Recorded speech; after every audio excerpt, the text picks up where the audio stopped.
Shalom, selamat pagi saudaraku yang dikasihi oleh Tuhan.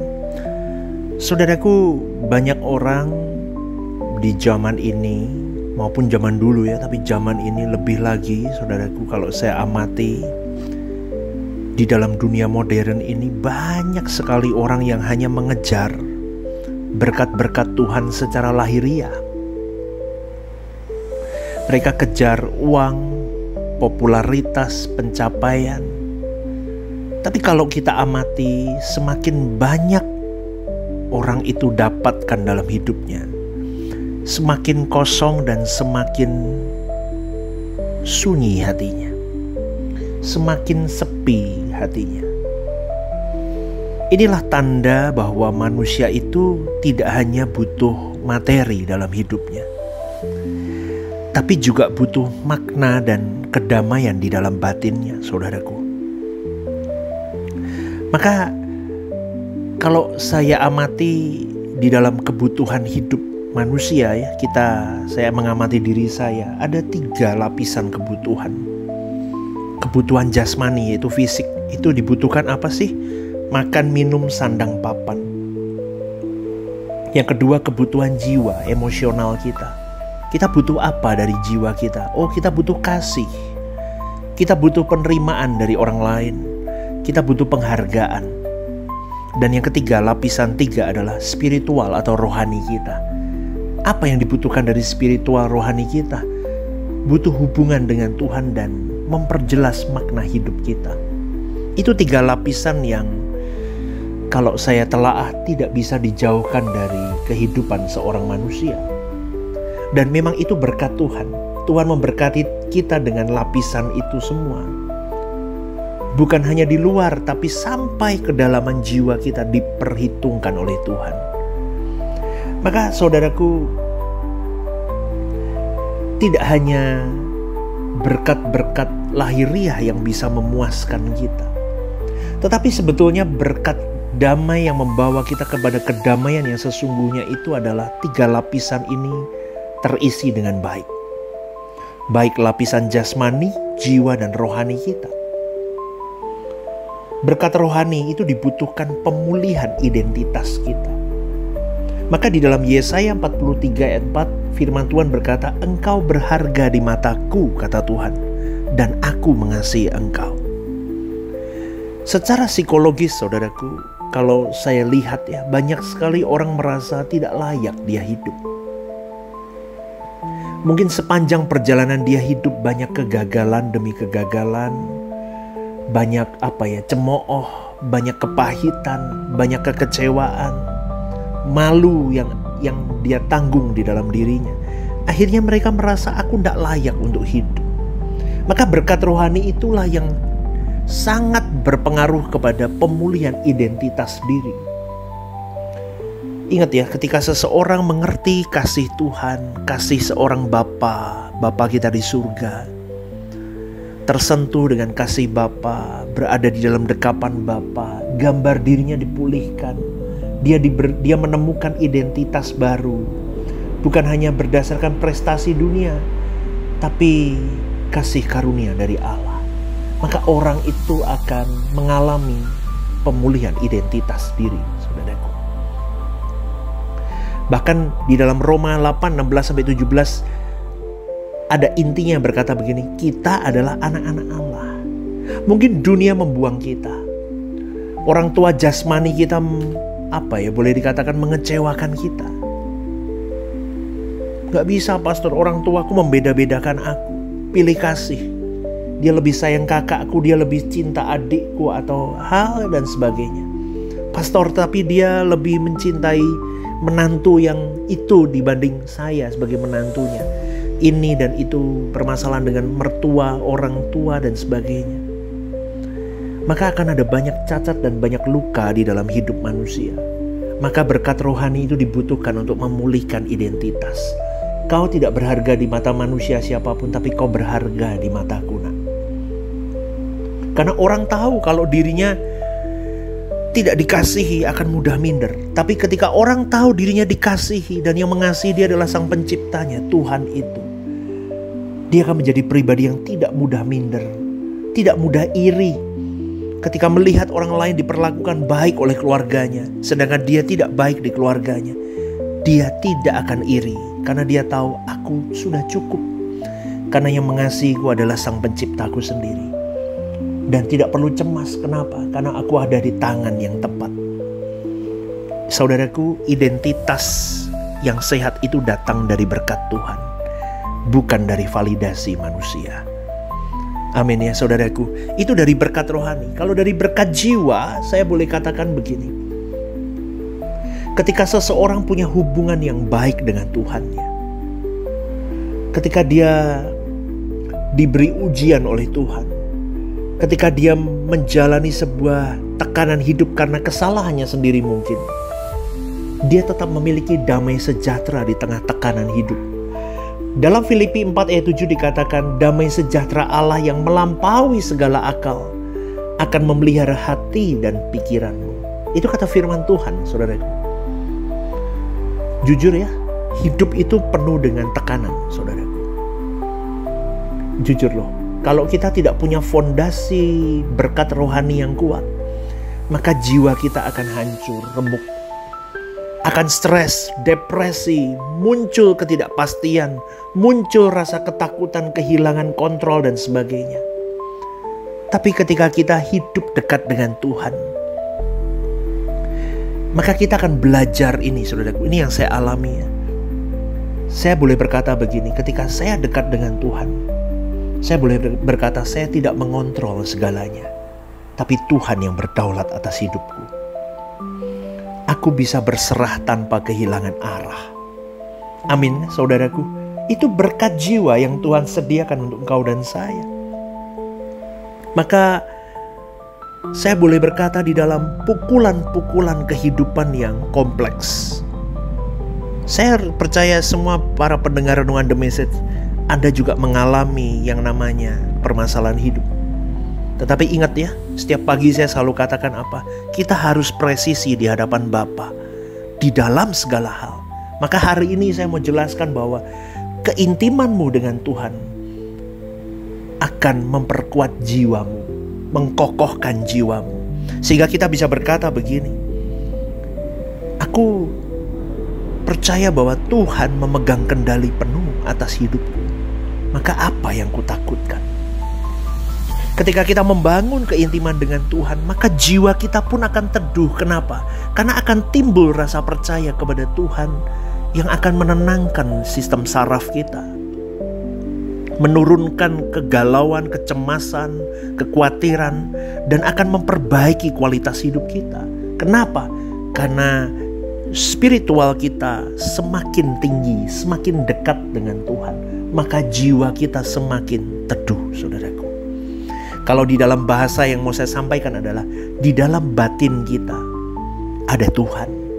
Di dalam batin kita ada satu entitas yang tidak bisa digantikan oleh apapun dan siapapun. Dan di dalam damai batin itu menunjukkan tanda seseorang hidup intim dengan Tuhan atau tidak. Dan di dalam damai batin seseorang itulah tanda seseorang hidup dalam berkat Tuhan yang luar biasa. Amin. Jangan ngomong hanya uang loh. Banyak orang punya uang banyak gak bisa tidur, saudaraku. Dia harus minum obat tidur, stres, depresi, khawatir hidupnya. Tapi kalau orang yang punya berkat rohani, spiritual yang luar biasa, punya berkat jiwa yang luar biasa, damai batinnya, dia bisa tidur, dia bisa melangkahkan hari, dia bisa berjalan, bekerja, dia bisa tetap menjadi roti terpecah, anggur tercurah. Dia masih bisa melayani pekerjaan Tuhan dengan sukacita, meskipun ada ribuan alasan untuk membuat dia tidak bersukacita. Kenapa orang masih bisa bersukacita? Itu tandanya damai batinnya terlihat seberapa dia intim dengan Tuhannya. Amin, saudaraku ya. Amin ya. Kalau di dalam berkat jasmani, manusia itu membutuhkan kecukupan dan kepuasan di dalamnya. 1 Timotius 6 ayat 8 berkata, jika kita mempunyai makanan dan pakaian, cukuplah. Asal ada makanan, asal ada pakaian, cukup. Saudaraku, banyak orang boleh saya katakan merasa kurang terus meskipun mereka punya banyak. Mereka beruntung dibanding orang di luar hidupnya, tapi banyak orang yang masih belum bisa bersyukur. Kalau di dalam sistem psikologi yang saya baca itu disebut dengan hedonic treadmill. Semakin banyak yang dimiliki, semakin tinggi ekspektasi hidupnya. Dan akhirnya saudaraku, banyak orang yang sulit untuk memiliki kepuasan di dalam hidupnya. Tapi beda kalau orang punya spiritual yang melekat dengan Tuhan. Intimacy with God, encounter with God. Dia dengar-dengaran apa yang menjadi keinginan Tuhan dalam hidupnya. Dia tidak sembarangan berkeinginan. Karena dia tahu setiap keinginan yang timbul dari hatiku harus menyukakan hati Tuhan. Maka bersyukur kalau orang mengerti berkat Tuhan yang luar biasa, yaitu apa? Berkat jasmani, berkat rohani, berkat jiwa, ya, damai sejahtera, dan dia akan mengatur berkat jasmani ini dengan takut akan Tuhan. Amin, saudaraku. Orang yang mengerti berkat Tuhan tahu bahwa kecukupan itu bukan ketika semua kebutuhanku terpenuhi, tetapi ketika hatiku tahu cara untuk aku bersyukur meskipun segalanya tidak terpenuhi sesuai dengan mauku. Coba saudaraku, itu orang yang mature di dalam Tuhan. Dalam hatinya bisa bertimbul begini, ini pengalaman saya saudaraku. Saya bisa berkata begini, Tuhan mencukupkan yang aku perlu, bukan yang aku inginkan. Maka orang yang punya encounter with God, intimacy with God, spiritualnya semakin melekat dengan Tuhan, yang akan mewarisi damai di dalam batinnya, pasti orang-orang yang sudah mematikan segala keinginannya dan mencukupkan hidupnya, mencukupkan dirinya. Karena di dalam psikologi saudaraku, syukur itu menumbuhkan hormon positif, hormon dopamin dan serotonin, yang akan membuat pikiran kita tenang, membuat pikiran kita bahagia. Amin saudaraku. Maka ketika kita membuka mata pagi hari, meskipun keadaan kita berkekurangan, kita bisa berkata, syukur aku bisa membuka mata hari ini untuk melihat berkat Tuhan di pagi hari ini. Tuhan tidak pernah mempermalukan aku dan meninggalkan aku kalau aku terus bersama dengan Dia. Amin saudaraku. Maka bangun cara hidup yang benar. Hiduplah di dalam relasi dengan Tuhan, bukan kompetisi saudaraku. Orang yang membandingkan dirinya tidak bijaksana, itu terdapat dalam 2 Korintus 10:12. Karena banyak orang yang membandingkan dirinya terus menerus, akhirnya menimbulkan rasa cemas, rasa iri, rasa tidak puas. Dan berkat Tuhan seakan-akan tidak terlihat dalam hidup kita. Ingat ya saudaraku, orang yang hidup di bawah berkat Tuhan berarti berhenti membandingkan dirinya dengan orang lain. Karena berkat Tuhan itu akan membuat seseorang itu tenang menjadi dirinya sendiri. Amin saudaraku. Ya, maka teruslah latih ucapan syukur di dalam mulut kita. 1 Tesalonika 5:18 berkata, bersyukurlah dalam segala hal. Ini sederhana tapi sulit dilakukan. Tapi terbukti loh secara ilmiah dapat memperkuat kesehatan mental dan rasa bahagia kita. Kita akan semakin memandang Tuhan itu beda saudaraku.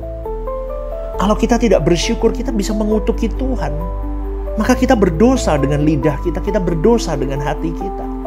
Maka latihlah hati untuk bersyukur setiap hari. Ya saudaraku, jadi berkat sejati itu yang Tuhan titipkan di dalam berkat spiritual, berkat jiwa dan berkat jasmani yang Tuhan berikan kepada engkau dan saya. Bukan hanya untuk disimpan, tetapi harus kita bagikan. Jadi roti terpecah, anggur tercurah. Saat kita memberi saudaraku, saat kita membagi hidup kita untuk orang lain, memikirkan jiwa-jiwa, memikirkan keselamatan orang lain melalui hidup kita, melalui pergumulan kita, melalui perjuangan kita. Kita bisa membawa jiwa-jiwa ke rumah Tuhan. Kita bisa bawa jiwa-jiwa ke langit baru, bumi baru. Kita berbagi hidup. Aku ya susah kok sama. Aku juga mengalami tantangan. Tapi aku bisa lewati ini. Loh kok bisa? Gimana? Aku punya Tuhan. Kita sharing, memberkati mereka. Ada kebahagiaan saudaraku di dalam hidup berbagi. Kita diberkati untuk menjadi berkat.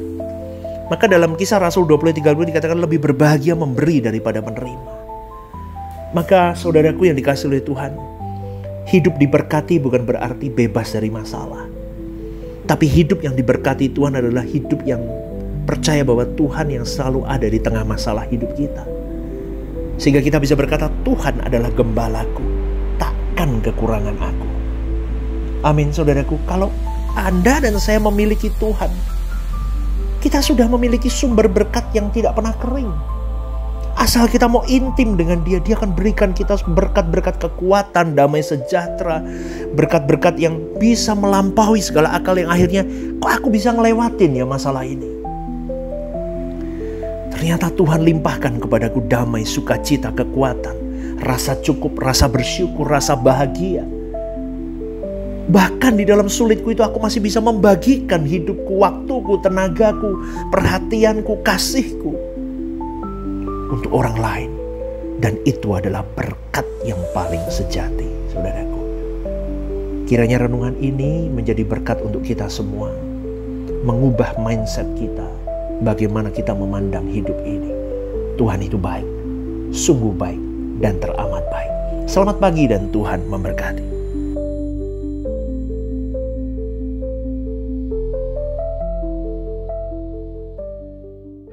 Ibadah Suara Kebenaran setiap hari Rabu jam 6:30 malam di Gereja Sentral di Mall Lantai UG. Ibadah Raya setiap hari Minggu jam 10 pagi di Gedung Gereja Sentralan Mall Lantai UG, disertai ibadah anak dan teens. Home Usia Indah setiap Jumat Minggu kedua jam 5:30 sore di Gedung Gereja.